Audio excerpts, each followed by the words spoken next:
Woi, ini adalah video review terakhir mengenai handphone Android yang gue beli yang gue dapat dari PS Store dengan price-nya itu Samsung A20s sekitar 2 juta, bukan sekitar ya.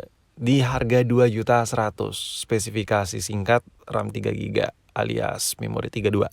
Jadi, oh ya, buat lo yang belum nonton video sebelumnya, video awalnya maksud gue, cek aja linknya di deskripsi di bawah video ini. Oke, gue mulai dari mana nih? Gue cerita sedikit ya mengenai handphone ini. Jadi ini ceritanya handphone gue udah pakai tapi nggak lama lah, sebentar gitu. Cuman dalam pemakaian yang sebentar itu seharian gue intens banget pakai handphone ini. Mulai dari gue coba buat nonton video, terus gue coba buat download aplikasi-aplikasi yang kecil-kecilan, terus gue coba main game-game ringan, dan gue coba juga buat koneksi-koneksian kayak ngetes wifi, jarak wifi-nya, terus gue coba masukin SIM card, ngetes sinyal, telepon, tes mikrofon, dan pengetesan kamera juga. Nggak ada masalah selama gue pengetesan itu, nggak ada kendala yang berarti cuy.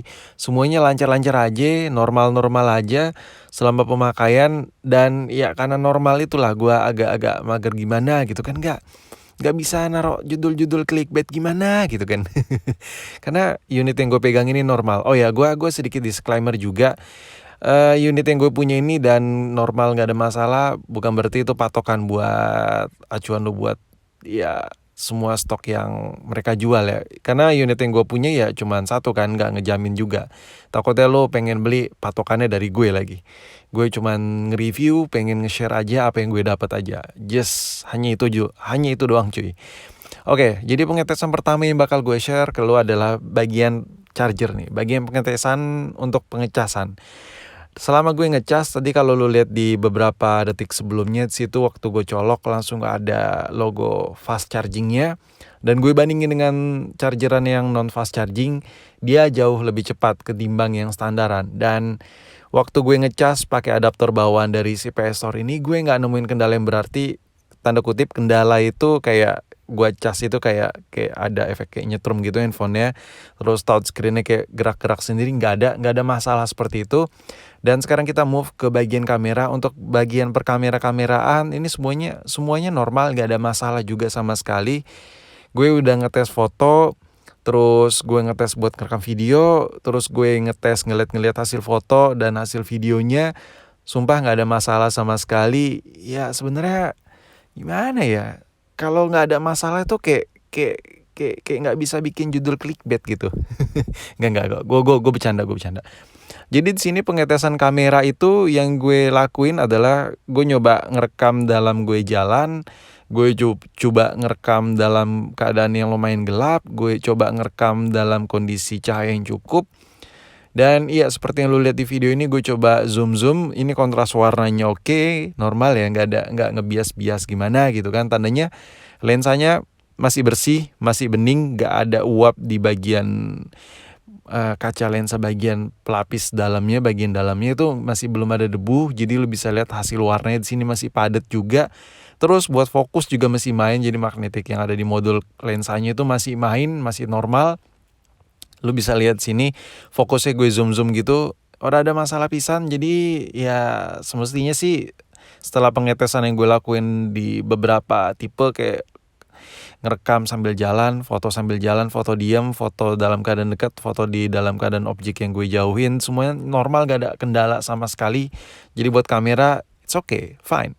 Terus buat layar nih, untuk bagian per LCD-an ini gue juga gak nemuin kendala yang berarti men. Gue sedikit notice yang kedua nih.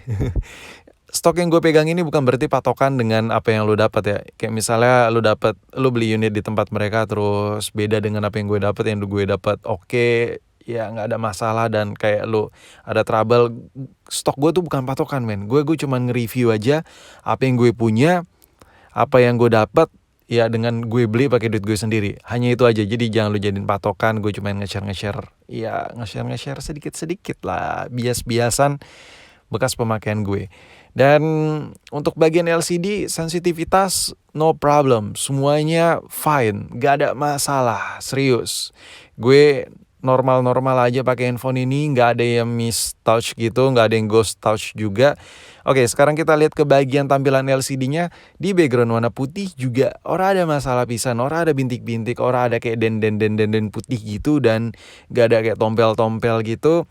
Cuman di sini ada yang gue sayangkan sedikit cuy. Kenapa gue beli handphone ini dengan harga 2.150.000 untuk sebuah handphone Samsung A20s yang dimana gue nggak dapat anti gores, nggak dapat temper. Oke lah, it's okay lah itu, nggak usah masalah cuy. Cuman gue nggak masalahin, cuman alangkah indahnya gimana gitu kan, kayak ya kayak baru beli handphone terus semuanya udah dilapisin anti gores gitu, itu lebih enak cuy, lebih indah gitu. Jadi kayak tinggal pakai gitu, dan itu bukan masalah dan itu bukan problem. Cuman seandainya kalau dikasih, gue bakal tenang makainya karena nggak takut tegores ya kan. Ya namanya pakai handphone pasti dimasukin ke kantong kan, handphone baru masukin ke kantong terus ada kunci, lecet kan ngenes. Cuman no problem. Terus serius, kalau buat layar gue nggak ada kendala yang berarti. Gue nyoba dalam tangan keringat agak-agak basah juga nggak ada masalah, semuanya normal.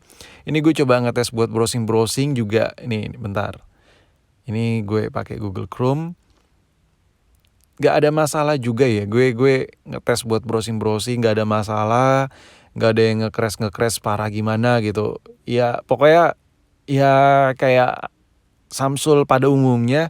Gue nggak nemuin kendala-kendala gimana gitu, nggak nemuin gimmick violet gitu cuy. Jadi ngejelasinnya tuh flat ini video, kayak nggak ada yang ekstrim menjambak gimana gitu, kayak adrenalin berbicara tuh kayak flat banget gitu kan.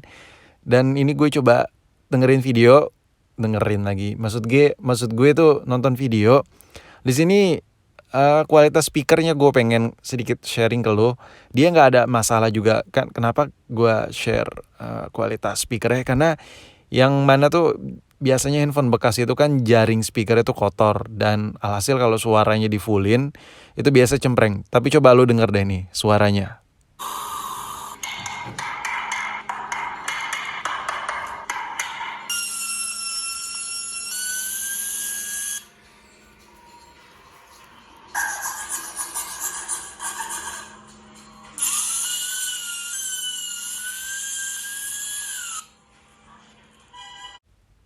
Gimana? Untuk hasil speaker dari buzzernya juga nggak ada masalah, nggak ada kayak kendala-kendala gitu, ya fine-fine aja.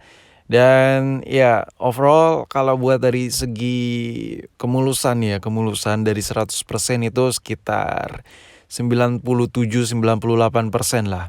Kalau dari kamera ini memang nggak terlalu kelihatan ya, cuman kalau di bawah pemakaian, di bawah sinar matahari gitu, itu kelihatan ada beberapa lecet-lecet di bagian belakangnya. Dan untuk LCD-nya juga kayak ada den-den halus gitu, cuman halus banget, halus parah. Dan iya di bagian portnya juga kayak ada ya lecet-lecet halus sih. Nggak ada yang ganjel dah, kalau sekilas gitu kelihatan mulus dan kelihatan baik kondisinya. Dari luar tuh kayak gue make biasa gitu, kalau lagi dipegang orang ngeliatnya ya mulus-mulus aja ya kayak gitulah.